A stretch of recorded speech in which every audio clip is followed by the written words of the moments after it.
Mustahil bagi akal sebuah zahir itu ada sebuah gerakan tanpa ada yang menggerakkan.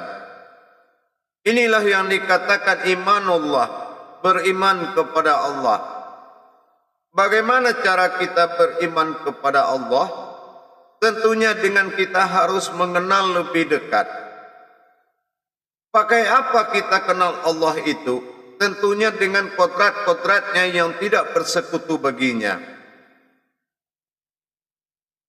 Mana kodrat-kodrat Allah itu? Dan apa yang dikatakan bertuhan? Apakah bisa hanya kodrat saja yang bertuhan tanpa ada hayat dan jiwa? Tidaklah mungkin sebuah kodrat tanpa hayat, tanpa hidup, tanpa jiwa, tanpa keinsanan bisa dikatakan bertuhan. Bagaimana hakikat yang bertuhan yang sebenarnya? Kalau kita beramal dan ibadah ada pada tempat dan waktunya. Tapi apakah bertuhan itu ada tempat dan waktunya? Kalau ada waktu dan tempat yang ditentukan, itu adalah makomnya ibadah. Berarti ada awal waktu dan ada akhir waktu. Dan apakah memang kita bertuhan kepada Allah diawali oleh awal waktu dan diakhiri oleh waktu? Makanya para jemaah sekalian, insya Allah kita berbagi ilmu, berbagi pengetahuan, berbagi amal dan ibadah. Allah katakan yang paling mulia umat di sisiku adalah orang-orang yang bertakwa. Wattaqallahi wa ilmukumullah. Sesungguhnya tawakal itu adalah takwa yang sebenar-benarnya. Mana yang dikatakan takwa yang sebenar-benar takwa? Orang yang selalu berjalan, bepergian, hidup, mimpi, tidur, hayat, berkata, melihat, semuanya beserta Allah. 24 jalan hukum tauhid syahadat, menyatu syahadah langsung ahad menjadi satu. Apa artinya? Bukan manusia jadi Tuhan, tapi kodrat manusia itu mulai dari syahadat. Syahadat itu pada kodrat Adam, syahadah langsung menjadi kodrat pada Muhammad, dan ahadah itu langsung daripada maujud dari Allah. Orang yang menyatakan jiwa-jiwa bertuhan itu adalah tentunya dengan dikuasai oleh kodrat. Kalau hanya kita bertuhan dikuasai oleh amalan, maka sesaat kita akan lupa lagi dengan Tuhan kita. Apakah kita bisa sesaat bernapas? Apakah kita bisa hanya sesaat kita hidup, memiliki napas atau memiliki jasad? Setelah habis waktu kembalikan lagi semuanya, begitu. Inilah yang harus diperjelas. Karena bagaimanapun kita memiliki 1000 amalan, baik dengan jalan syariat, hakikat, tarikat dan ma'rifat, tapi hakikat Allah pada diri, ketergantungan kepada amalan, inilah yang membuat kebinasaan dan celaka bagi kita. Tidak ada ruang, jarak dan waktu untuk bertuhan dengan Allah. Kenyataan sifat-sifat Allah dalam diri harus memang diperjelas dengan sejelas-jelasnya. Kadangkala ada umat ini berpikir dia punya amalan, dia pikir dia mengamalkan. Sebetulnya dia itu adalah sebuah amalan. Bukan manusia mengamalkan amalan lagi. Mana yang dikatakan manusia itu amalan? Semua kodrat-kodrat yang dipakai, semua hayat-hayat yang dipakai, semua sifat-sifat tingkah laku yang dipakai, itu adalah kodrat daripada Allah. Makanya kita disiapkan alam fikih. Disiapkan alam fikih untuk kita menjaga jangan sampai yang hak ini bercampur aduk dengan yang batil. Kalau ada orang maling bersalah dan berdosa, dan kalau ada orang sholat beribadah berpahala, apakah perbuatannya itu memang perbuatan yang salah, ataukah memang ada satu kebenaran di diri dia yang membuat perbuatan itu berkata salah? Di dalam kaji daripada kodratnya Allah pada diri, af'alullah sifat bergerak daripada jasad, bersifat fi'il Allah dalam diri bernama rohani. Inilah gerak dan gerik. Gerik ini termasuk niat, termasuk firasat, termasuk berpikir, berasa, itu namanya gerik. Dan gerak ini adalah suatu nyataan, arasnya Allah.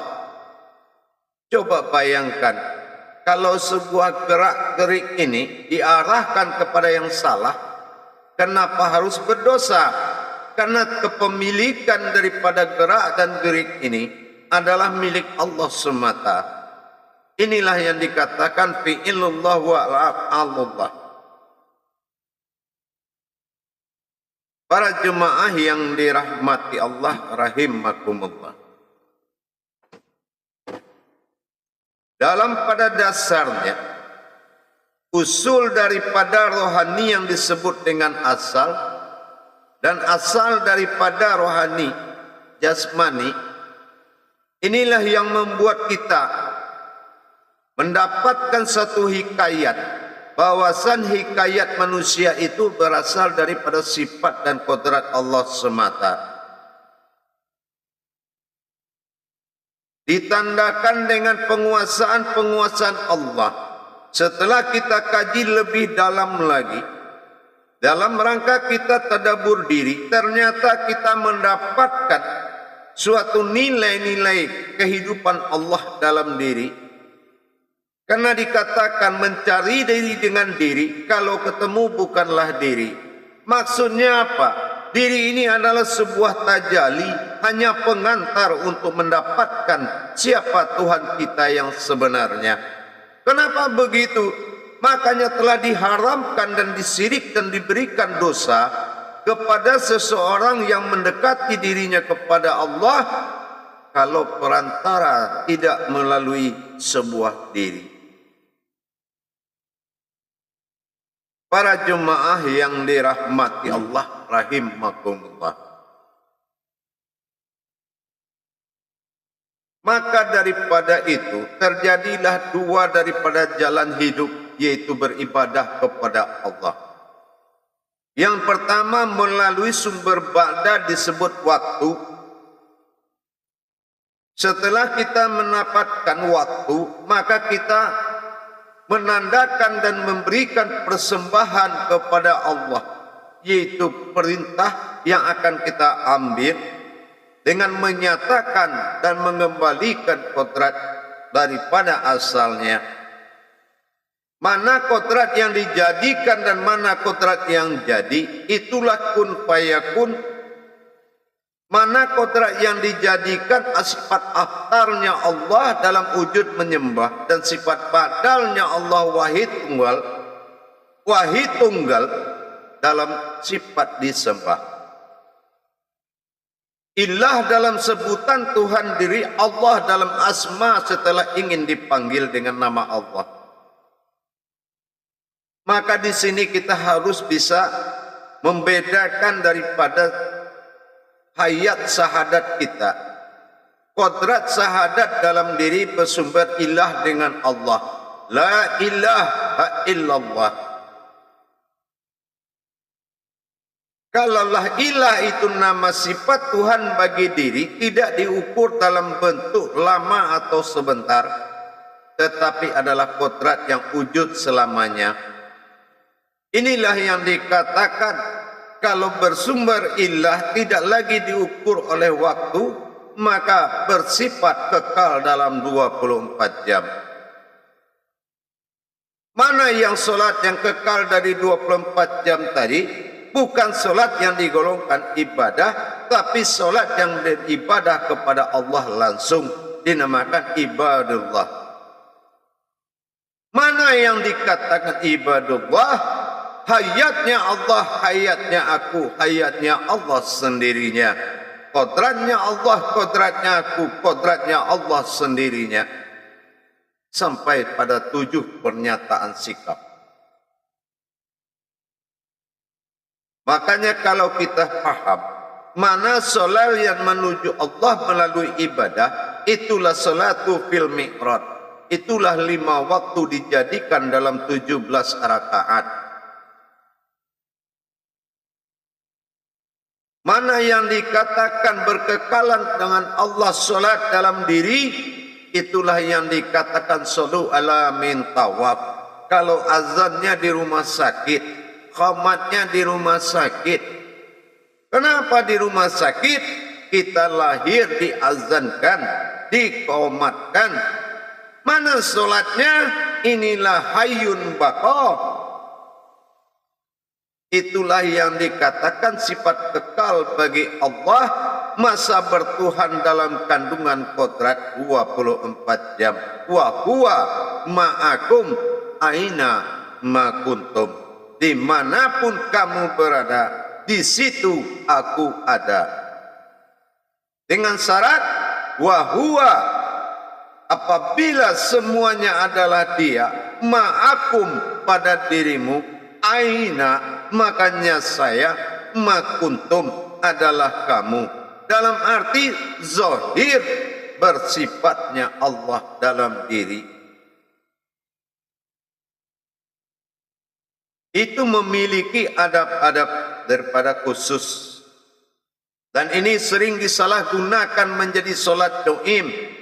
Sehingga duduk di rumah enggak mau ke masjid dengan alasan solat tinggi, solatnya orang pintar. Itu salah. Kita berilmu bukan untuk menjadi seorang abid, tapi menjadi seorang alim. Kalau abid itu adalah berpintar sendiri, berkurung sendiri, dan akhir-akhirnya orang menjadi orang pintar sendiri. Tetapi hambanya Allah, umatnya Muhammad, adalah seorang alim yang diutus untuk menyelamatkan semua umat berbekal ilmu kepada Allah. Itulah orang-orang yang dikatakan pilihan Allah pada dunia, ifilil alal dunia, dan pilihan Allah pada akhir dari diri, al-sufiin illallah. Para jemaah yang dirahmati Allah, para hadirin, hamba Allah yang dimuliakan Allah, rahimakumullah. Dalam satu riwayat,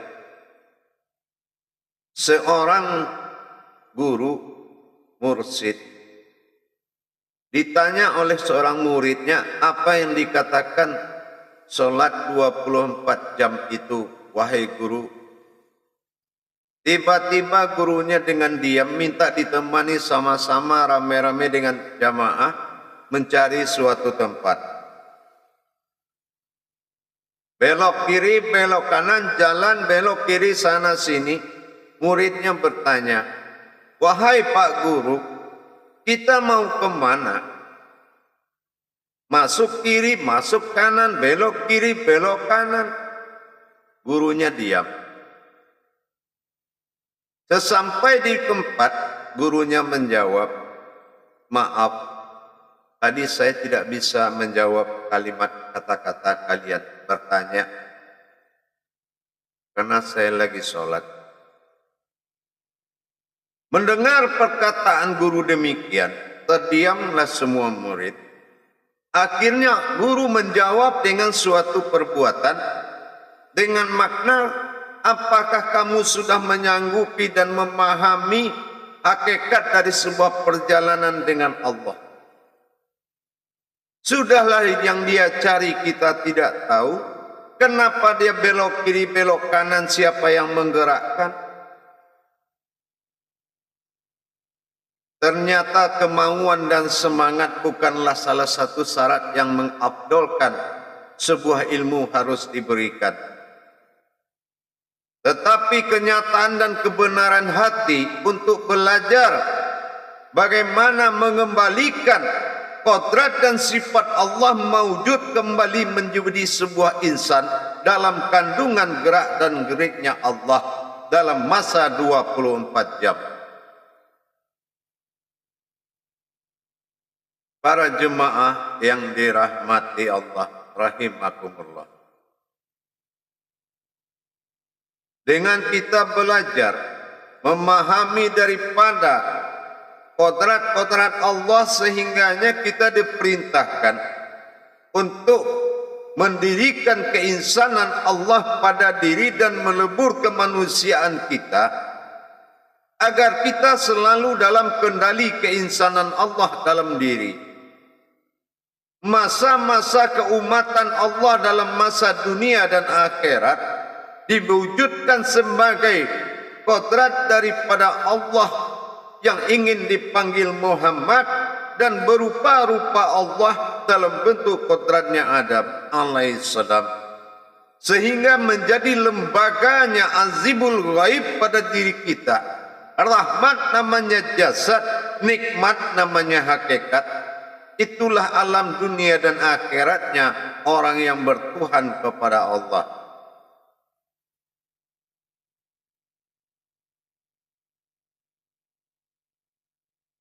Kadang-kadang kita pernah dengar ada orang ingin mendekatkan diri kepada Allah. Kita jadi bingung.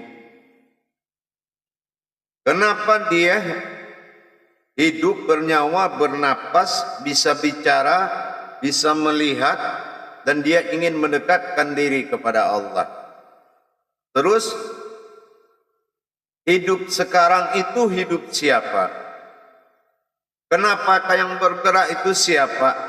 Yang bicara itu haknya siapa? Yang melihat haknya siapa? Dan kenapa dia bisa hidup? Itulah orang yang tidak tahu dan tidak memahami hakikat diri dia yang sebenarnya. Dia tidak paham, ibarat ikan paus mencari air. Hayatnya Allah dia akui hayatnya dia. Berupa-rupa Allah pada Adam yang tidak menyerupai siapapun, dia ikut, dia akui wajah dia. Beruntuk kodrat daripada Muhammad, mim ha mim dal, kepala, dada dan kaki, dia akuilah bentuknya dia, kodratnya dia.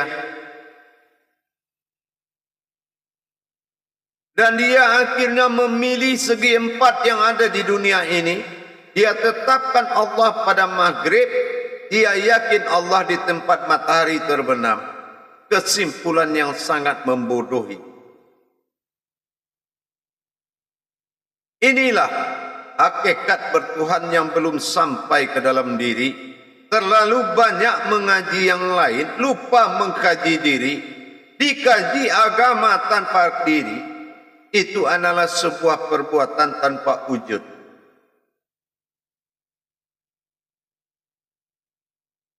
Awaludin ma'rifatullah. Memang awal agama mengenal Allah, tetapi tidak akan bisa sebuah ibadah tanpa kita belajar dulu menghadirkan kodrat diri dan Tuhan dalam sholat. Sehingga kita dalam hidup 24 jam kita harus bertuhan, maka kita harus tahu meningkatkan kualitas hidup kita dengan berjalan, bicara dan bergerak bersama Allah. Apakah kita yang bersama Allah atau Allah yang menginsan ke dalam diri kita sehingga ada insan di tengah zat dan sifat?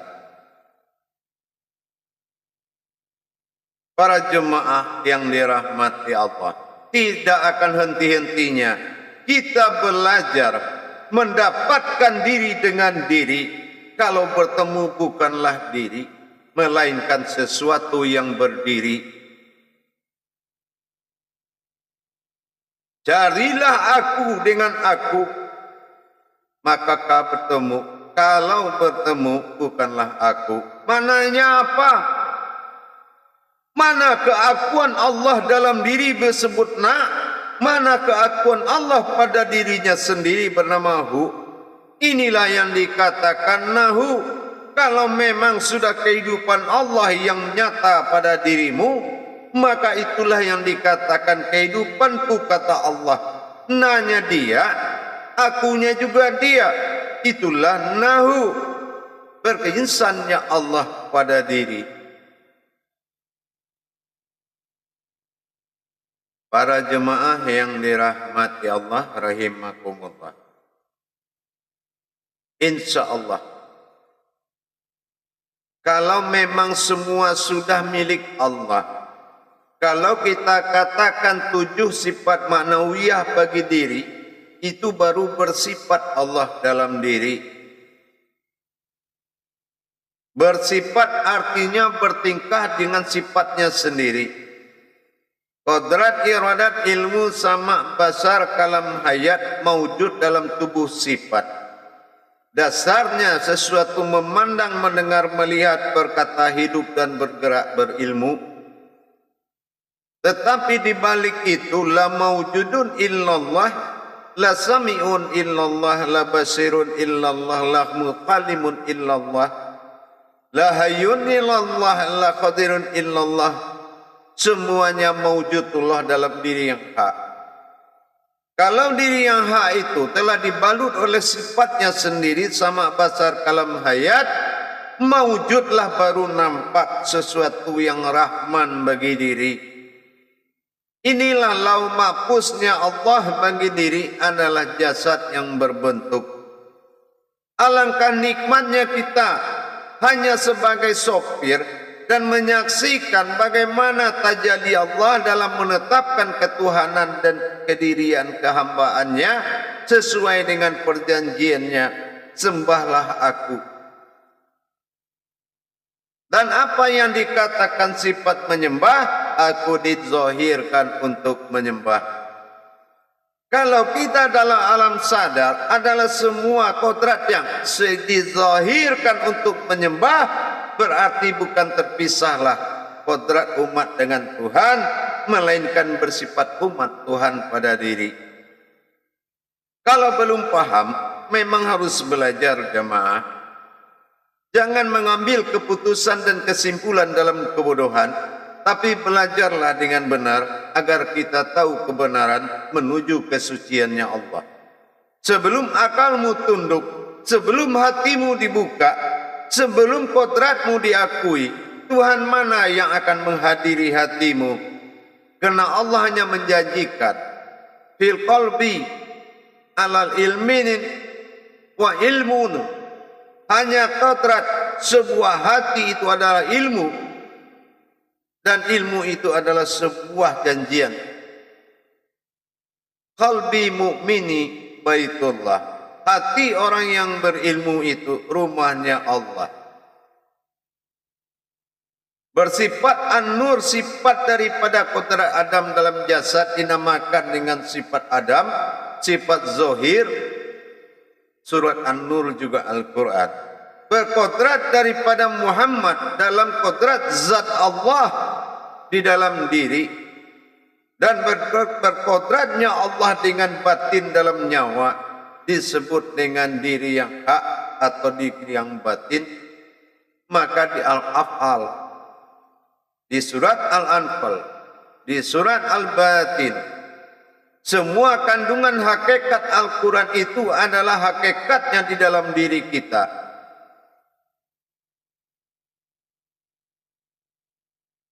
Menandakan seperti dalam kehidupan hakikat batin bagi Allah, nyawa bagi diri dalam surat Al-An'am. Kodrat mutlak. dan bersifat makom Allah dalam waya talatop, itu adalah kodrat hati yang sangat lemah dan lembut.